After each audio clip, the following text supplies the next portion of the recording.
আসসালামু আলাইকুম বন্ধুরা, সকলে কেমন আছো? আশা করছি ভালো আছো এবং সুস্থ আছো। আল্লাহর রহমতে ছোট কাকা বাড়িতে একটি ইফতারের আয়োজন করেছে। আমি বহরমপুর থেকে আসার পরে দেখছি যে সকলে কাজে কিন্তু লেগে পড়েছে। আজ রান্নার লোক থাকার পরেও আমরা সকলে হাতাপাতি দিয়ে কাজটা করার চেষ্টা করছি, কারণ তোমরা সকলে জানো যে ইফতারের আয়োজনটা এমনই যে সকলকে একসঙ্গেই কিন্তু খাবার খেতে হয় এবং সকলে একসঙ্গেই ইফতারে বসে। সেই জন্য আগাপিছু করলে হবে না, একসঙ্গে সবকিছু রেডি করে নিতে হবে। এদিকে লুচি ভাজা শুরু হয়ে গেছে। আমি আসার পরে দেখলাম যে সবকিছুই রেডি হয়ে গেছিল। এসে সাহায্য আমি করতে লাগলাম। ইনশাল্লাহ আশা করছি খুব সুন্দরভাবে এই আয়োজনটি সম্পূর্ণ হবে।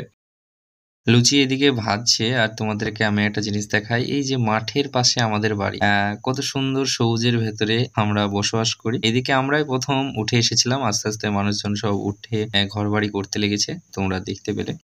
তা যাই হোক, লুচি এদিকে তো ভাজা চলছে আর লুচি ভাজার জন্য এদিকে কিন্তু সাহায্য সবাই মিলে হাত দিয়ে করছে। খুব সুন্দরভাবে সবাই লুচিগুলোকে বেলে দিচ্ছে আর মিস্ত্রিতে গড়াচ্ছে লুচিগুলো। এদিকে আমাদের কিন্তু লুচির তরকারিও রেডি হয়ে গেছে। তোমরা দেখছো মাশাআল্লাহ খুব সুন্দরভাবে আয়োজন হয়েছে। প্রায় 400 লোকের আয়োজন আছে। এদিকে মিষ্টি কিনে নিয়ে এসেছে, মিষ্টিগুলো নিয়ে আর আমি নামাজটা পড়ে নিলাম। জলের বোতলগুলোর সঙ্গে করে নিয়ে এসে নামাজটা পড়ে নিলাম। জলের বোতলগুলো এখন নামিয়ে রাখবো, নামানোর পর বাকি জিনিসগুলো নিয়ে আসবো আস্তে আস্তে ইনশাল্লাহ। মাশাআল্লাহ তরমুজগুলো খুব সুন্দর এবং তরমুজগুলো খুবই লাল সবগুলোই।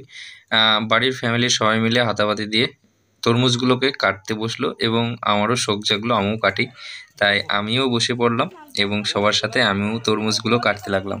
তরমুজ কাটতে খুবই ভালো লাগে, তোমরা জানো, কারণ নরম যেহেতু, সেই জন্য যতগুলো তরমুজ এনেছে সেই তরমুজের মধ্যে 400 পিস আয়োজন, যেহেতু 400 পিস বার করতে হবে, তাই একটু ভাবনা চিন্তা করে এই পিসগুলোকে করতে হচ্ছিল, কারণ 400 পিস যেন হয়।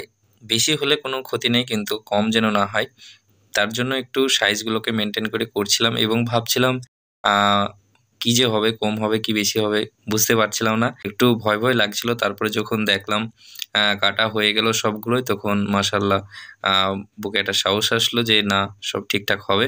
না হলে আবার যেতে হতো দোকানে, তোমরা বুঝতে পারছো, আর টাইমও হাতে এই সময় খুবই মুশকিল। তা চলো তোমরা দেখতে থাকো। এগুলো সবগুলোই কাটা হয়ে গেল এবং এগুলোকে নিয়ে মসজিদে আবার যেতে হবে।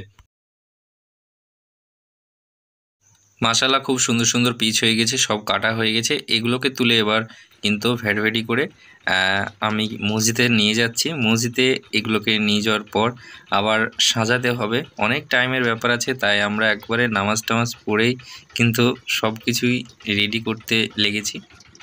আর আমার বাম সাইডে ওই যে রং করা বাড়িটা, এটা হচ্ছে আমাদের বাড়ি। তোমরা অনেকে জানো যারা প্রথম থেকে আমার ভিডিও বা ব্লগগুলো আগে দেখেছো। তানিয়া পিছু পিছু আসছে, আমি মানা করছি তাও দৌড়চ্ছে, ও যাবে।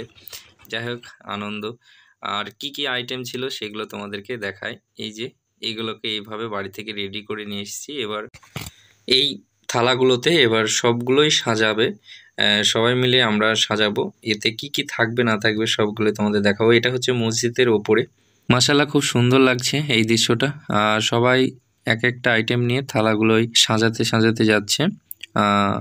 এগুলো কিন্তু সব পাতা হয়ে গেছে, আরও আইটেম কি কি আছে সেগুলো দেখাচ্ছি। আমি যখন তরকারি দিচ্ছিলাম আমার ভাইপুকে ক্যামেরা করতে দেখাই, ভাইপুকে বলছে দেখো একবার।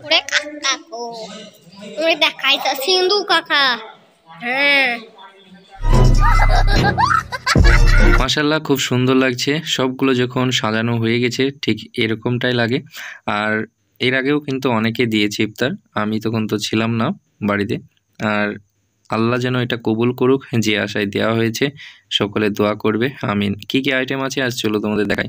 এখানে 4টে মিষ্টি পড়ে গেছে, 2টো করে দিয়েছে প্রতিটা পাতে, এটা হয়তো বেশি হয়ে গেছে। এখানে কি কি আছে, মিষ্টি আছে, শসা আছে, তারপরে তোমার এখানে চেরি ফল আছে, লেবু আছে, তোমার খেজুর আছে, তারপরে 2টো কাজু বাদাম আছে, 2টো কাঠবাদাম আছে, আঙুর আছে, তরমুজ আছে, লুচি আর লুচির তরকারি। এই আইটেম কোটাই ছিল।